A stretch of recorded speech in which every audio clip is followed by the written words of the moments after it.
기도하겠습니다. 사랑과 은혜가 풍성하신 주 여호와 하나님 아버지, 이 아침 저희들을 하나님의 은혜 가운데에 자고 일어나게 하시고 피곤하여 지쳐 아무것도 할 수 없을 것 같은 절망 중에 있던 날도 참 많았지만 이만큼의 소망과 기운을 얻어 다시금 이 하루를 시작할 수 있도록 은혜를 베풀어 주신 것을 진심으로 감사드립니다. 절망 가운데에 낙심하였던 제자들에게 친히 찾아와 주셨던 것처럼 이 아침에 친히 저희 각 사람에게 임하여 주시옵시고 말씀하여 주시기를 간절히 기도드립니다. 저희들 듣게 하여 주시옵시고 주님의 음성 앞에 감격하여 그 음성만을 귀 기울이며 살아가는 주의 자녀들 되게 하여 주시기를 기도하옵나이다. 주님 앞에 순종하기를 원합니다. 이런 신앙 고백으로 살아가고자 하지만 정작 주님의 음성에 귀를 기울이지 않았던 어리석은 삶이었습니다. 주님의 말씀을 듣고도 내 생각을 고집하던 완악한 백성이었습니다.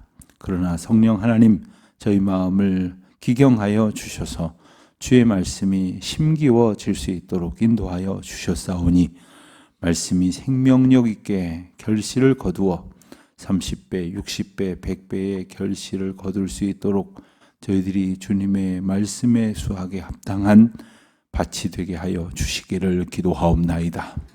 저희로서는 스스로 저희의 밭을 온전히 할 수 없사오니 하나님 주장하시고 다스리셔서 저희 마음밭을 온전히 새롭게 하여 주시기를 기도하옵나이다.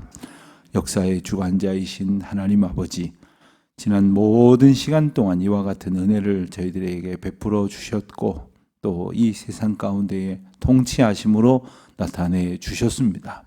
저희의 남은 모든 각 사람의 인생의 날들에도 그와 같은 주권을 베풀어 주실 줄 믿사오니 온전히 오늘도 다스리시고 저희들을 이끌어 주시옵소서. 이 나라 이 민족 하나님 앞에 긍휼을 얻지 않고는 살아갈 수 없는 여건입니다. 주여 도와주시기를 간절히 기도드립니다. 이 아침에도 저희들이 거하는 지역에는 갑작스럽게 폭우가 내리고 또 이리저리 비가 움직였지만 저 강원도 영동 지방에서는 비가 내리지 않아서 큰 가뭄으로 많은 사람들이 어려움을 겪고 있습니다. 도처에 여러 가지 재난의 소식이 들려지고 있는데 가만히 보니 저희들이 지금껏 경험하지 못했던 일들이 너무나 빈번하게 발생을 하고 있습니다. 하나님께서 주신 아름다운 자연을 온전히 간수하지 못했던 까닭에 자연의 질서가 파괴되어지고 있으며 온전한 그러한 평강이 자연 가운데에 드리워지지 못하도록 했던 모든 피조세계의 아픔을 불쌍히 여겨 주시옵시고 만물을 다스리라 하신 저희에게 주신 책무를 저희들이 겸손한 마음으로 온전히 감당할 수 있는 날들이 되게 하여 주시기를 기도하옵나이다. 하나님, 저희 교회에 허락하신 예배당 건축의 이 귀하고 복된 사명을 감당하게 하시고 기도하게 하신 기간들이 계속되고 있습니다. 이제 얼마 남지 않아 저희들이 새 건물에 입당하게 될 터인데 하나님께서 여기까지 이끌어 주신 그 놀라우신 은혜와 사랑을 기뻐하며 오늘도 오직 하나님의 인도하심만을 의지하며 공사의 모든 과정이 잘 이루어질 수 있도록 도와주시옵소서. 하나님, 이 공사에는 여러 업체가 참여하고 있습니다. 또 여러 업체와 협력하여야 할 상황입니다. 또 여러 업체가 세세한 그런 모든 분야들을 다 관장하게 됩니다. 이 모든 일들을 조율할 우리 건축위원회, 우리 위원장, 장로님과 모든 위원들 지혜와 권능을 더하여 주셔서 이 모든 일 순적하게 잘 감당할 수 있도록 도와주시옵소서. 가장 적합한 그러한 회사들이 연결될 수 있도록 도와주시옵시고 그리고 부족한 여건 속에 있는 저희 예배당의 형편에 가장 합당한 그러한 공사와 공정들이 그리고 그러한 설치가 이루어질 수 있도록 주님 도와주시옵소서. 새 건물을 어떻게 운용해야 할지를 계획하고 있는 이 시점에 저에게 지혜와 안목을 덧입혀 주시옵시고 보이는 건물뿐만 아니라 보이지 아니하는 공동체가 잘 운용될 수 있도록 성령 하나님 친히 주관하시고 다스려 주시옵소서. 이 아침에도 저희들 이 아침 하나님의 은혜 안에 사모하는 마음으로 모여 말씀을 구합니다. 들려지게 하시고 들려진 말씀이 저의 마음판에 새겨져 이 하루를 살아갈 힘이 되게 하여 주시옵소서. 간절한 기도 제목으로 나온 주의 권속들의 간구를 친히 들어 주시옵시고 세계 열방 가운데 흩어져 있는 선교 동역자님들과 지방이나 해외에 있는 우리 교우들, 군문에 나가 있는 자녀들과 유학 중에 있는 젊은이들, 특별히 병중에 있는 이들, 내일을 위하여 오늘 애쓰고 수고할 모든 자녀들, 이제 점점 시간이 다가오고 있는 수험생들과 그리고 여러 가지 일들로 애쓰는 우리 젊은이들 한 사람 한 사람 주와 동행하는 기쁨의 날이 되게 하여 주시옵소서. 감사하오며 이 모든 말씀 우리 주 예수 그리스도의 이름으로 기도드립니다. 아멘. 로마서 1장 말씀을 봅니다. 오늘부터 로마서 말씀을 함께 묵상하도록 하겠습니다. 오늘은 그 시작이 되는 로마서 1장 1절로 7절까지 말씀 우리 함께 한 목소리로 봉독하겠습니다. 로마서 1장 1절로 7절까지 말씀 우리 함께 봉독합니다. 예수 그리스도의 종 바울은 사도로 부르심을 받아 하나님의 복음을 위하여 택정함을 입었으니 이 복음은 하나님이 선지자들을 통하여 그의 아들에 관하여 성경에 미리 약속하신 것이라. 그의 아들에 관하여 말하면 육신으로는 다윗의 혈통에서 나셨고 성결의 영으로는 죽은 자들 가운데서 부활하사 능력으로 하나님의 아들로 선포되셨으니 곧 우리 주 예수 그리스도시니라. 그로 말미암아 우리가 은혜와 사도의 직분을 받아 그의 이름을 위하여 모든 이방 중에서 믿어 순종하게 하나니 너희도 그들 중에서 예수 그리스도의 것으로 부르심을 받은 자니라. 로마에서 하나님의 사랑하심을 받고 성도로 부르심을 받은 모든 자에게 하나님 우리 아버지와 주 예수 그리스도로부터 은혜와 평강이 있기를 원하노라. 아멘. 우리가 로마서를 이제 살펴보게 될 터인데, 로마서는 참으로 중요한 교리서이기도 하고 또 그리고 신앙의 인도 지침서라고 말할 수도 있습니다. 어떤 이들은 이 로마서가 아주 어렵다고 그렇게 생각을 하시는 분들도 더러 있습니다만, 한 구절 한 구절 믿음의 기초부터 그리고 믿음의 기둥을 세워가는 일, 그리고 믿음을 굳건히 하는 일에 유익한 그러한 말씀들로 가득 차 있습니다. 우리가 로마서라고 이름을 붙인 것은 이 원래의 제목으로 붙여진 편지의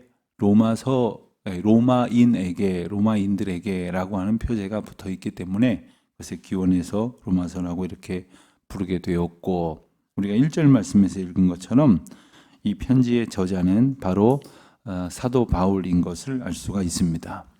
그런데 바울의 전도 여행을 유심히 보신 분들은 기억하시겠지만 바울은 로마에 가본 적이 아직 없습니다. 훗날 이제 압송되어서 가게 됩니다만은 아직 가지 않은 곳에 편지를 보내게 됩니다.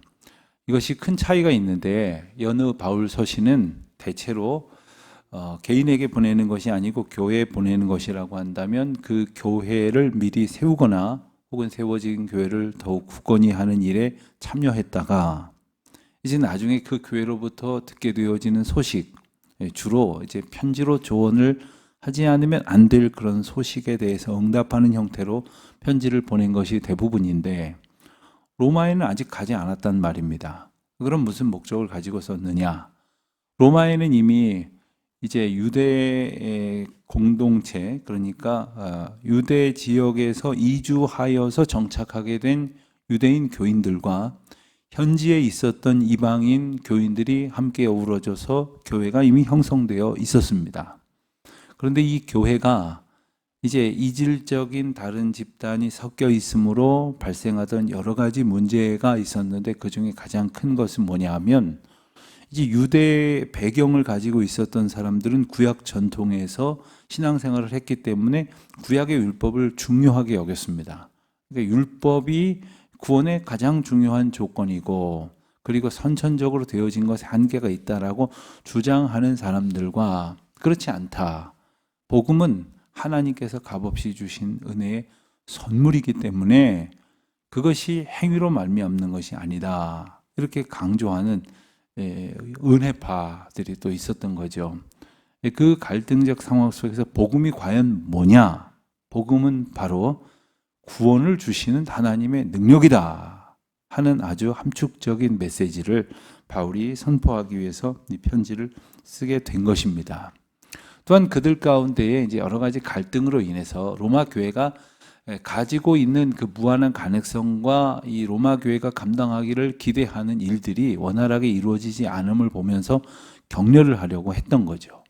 로마는 당시 세계 최고의 최강의 도시였다 이렇게 말할 수 있는데 그곳에 모여진 교회들도 역시 아주 힘을 많이 이제 모아서 많은 일들을 감당할 수 있는 가능성을 가지고 있었습니다.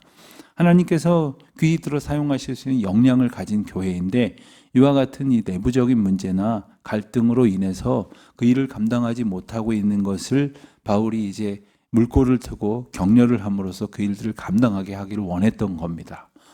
바울의 궁극적인 그런 복음 전파의 목적은 어제 우리가 말씀 가운데 1차적으로는 아시아 지역, 지금의 터키 지역에 머물러 있었습니다만은 점점 하나님께서 그 꿈을 확장시켜 주셔서 이제 마게도냐로 유럽 지경으로 이렇게 옮겨가게 된 것을 우리가 보게 됩니다.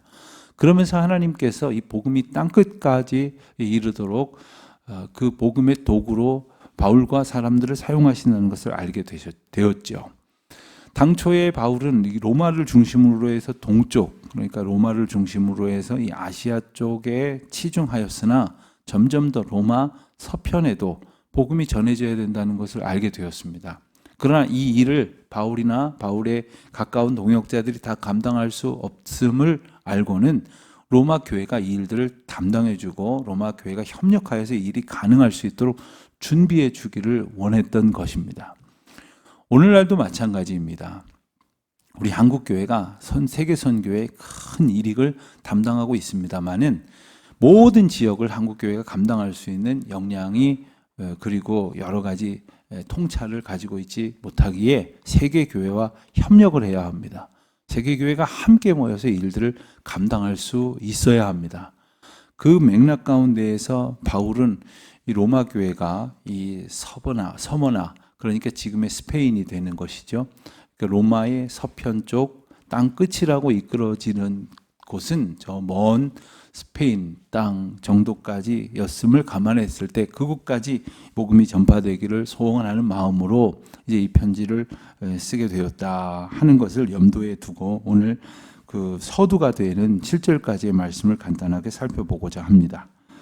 사실 1절부터 7절은 어떤 분들은 서두 혹은 머릿말 혹은 인사말 이 정도로 이해를 하기도 합니다만은 사실 이 7절까지의 말씀 가운데 로마서 전체를 관통하는 아주 장엄한 신학적인 선언이 담겨져 있다 이렇게 말할 수가 있습니다. 그러니까 단순히 인사말을 넘어서는 아주 중요한 선포가 담겨져 있는 것이죠.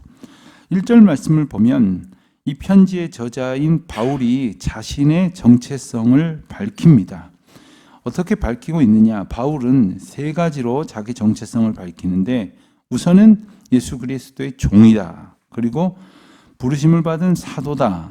그리고 복음을 위하여 택정함을 입은 사람이다. 이렇게 세 가지로 자신의 정체성을 설명을 합니다. 종은 종인데 누구의 종이냐? 오늘날도 종된 인생을 사는 사람들이 너무나 많습니다. 어떤 물질의 종이 돼버렸고 어떤 사상의 종이 돼버렸고 어떤 이념의 종이 돼버렸고 어떤 정치적인 사건의 종이 돼버린 사람들도 많이 있습니다. 그런가 하면 권력이나 물질의 종이 되어 살아가는 이들도 너무나 많죠.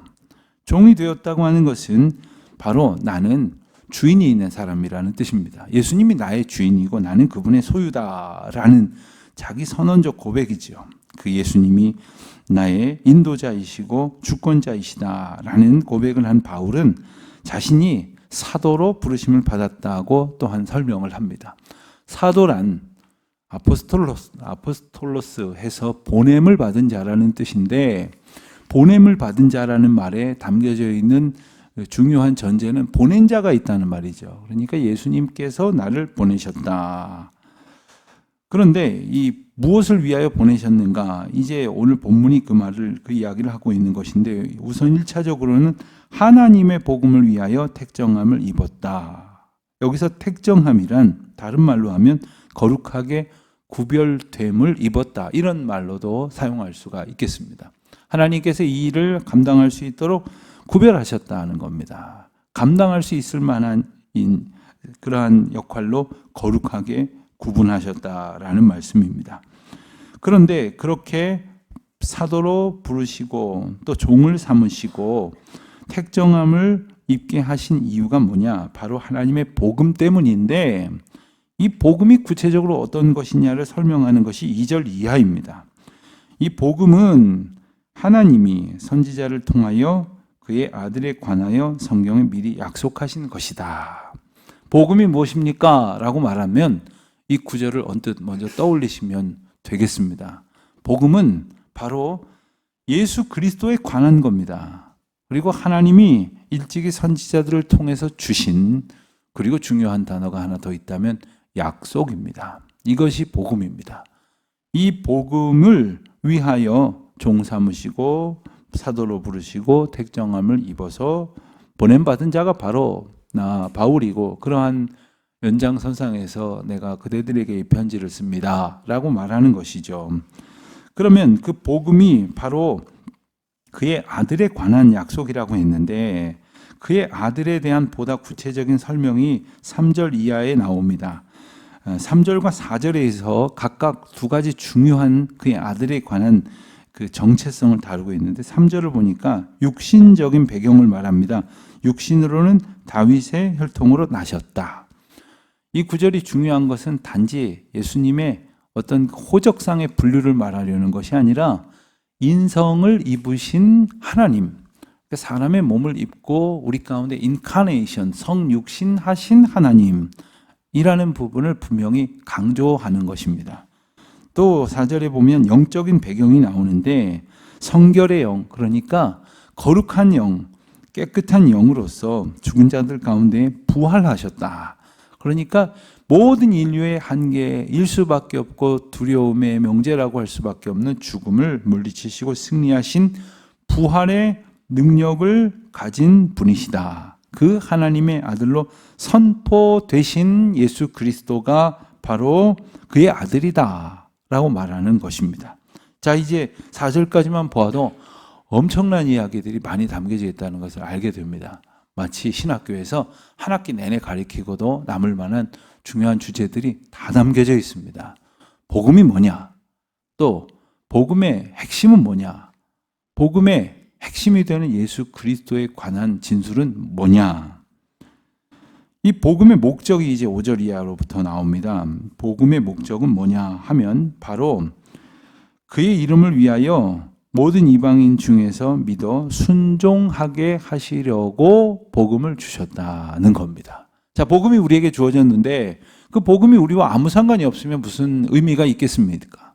그 복음이 우리에게 주어져서 그의 이름으로 말미암아 믿고 순종하도록 부르셨다는 것입니다.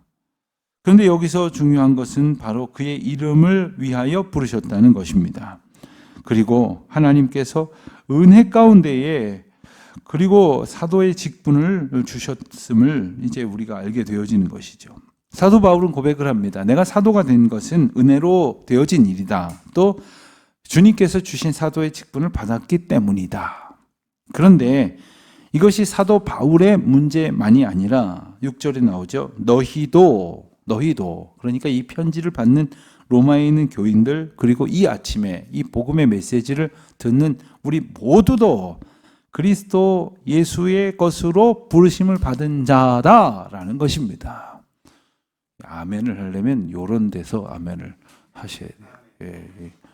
우리가 이것을 알고 그냥 그렇구나, 그렇다더라, 기독교의 내용이 이런 거구나 하고 지나갈 것이 아니라 이게 바로 내게 주신 약속이고 이것이 바로 내게 주신 은혜다라는 것이죠. 예수 그리스도의 것이 됐다는 것은 우리가 예수 그리스도에게 속했다는 것이고 소유된 백성이라는 것입니다. 예수 그리스도의 인도와 보호하심 아래에 있는 자들이라 하는 것이죠.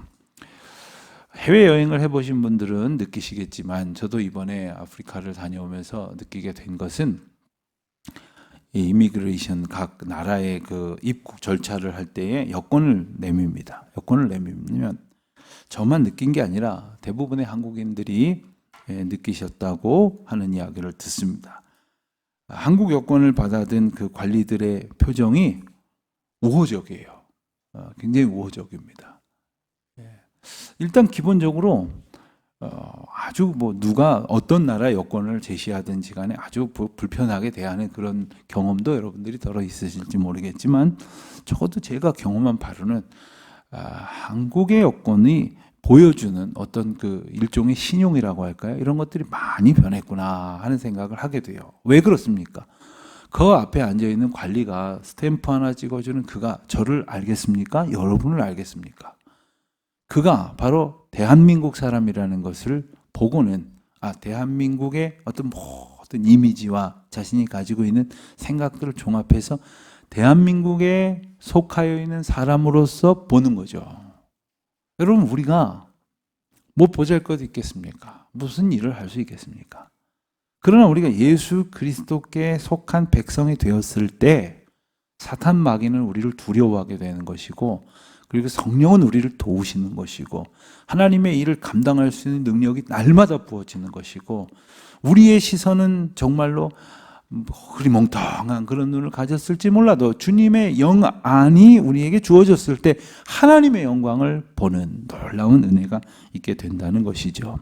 바로 그것을 로마에 있는 교인들에게 일러주는 것입니다. 그리고 오늘 이 아침에 우리에게 일러주시는 것입니다. 이것이 바로 다른 말로 하면 이 편지의 수신인들이 어떤 정체성을 가졌는지를 설명하고 있는 겁니다. 바울은 편지를 보내면서 당신들도 나처럼 하나님의 주권적인 부르심 안에 있습니다. 예수 그리스도의 것입니다. 라고 일러주고 있는 것이죠. 7절에 보면 로마에서 하나님의 사랑하심을 받고 성도로 부르심을 받은 모든 자에게 그렇습니다. 모든 자에게 이와 같은 은혜를 주시는 거예요. 오늘 이 아침에도 하나님의 사랑하심을 받고 성도로 부르심을 받은 모든 자들에게 하나님 아버지와 그리스도로부터 은혜와 평강이 있기를 바울이 축복하고 있습니다. 은혜와 평강에 대해서 잠시 생각해 봅니다. 은혜가 뭡니까?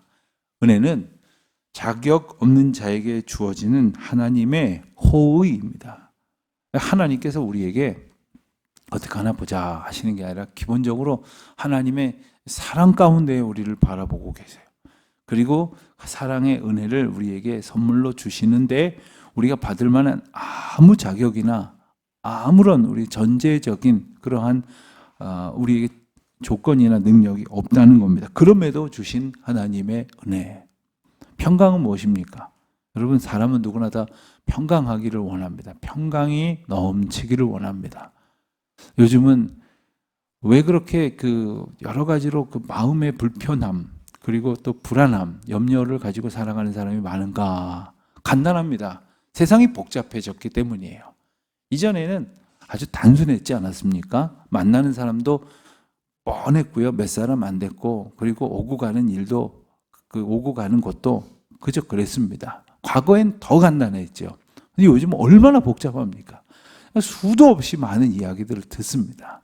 안 들어도 될 것까지 듣습니다. 옛날에는 들을 길이 없어서 못 듣던 것도 오늘날에는 아예 실시간으로 이야기를 합니다. 어떤 거는 내일 다시 이야기하겠다. 그럼 차분히 생각하고 다음날 대화하면 별로 그렇게 요란한 일이 아닌데 어떤 때는 그냥 바로 뭐 말한다고 보낸다고 뭐 알려준다고 들려준다고 해가면서 하는 모든 이야기들이 다 우리를 힘들고 피곤하게 만듭니다.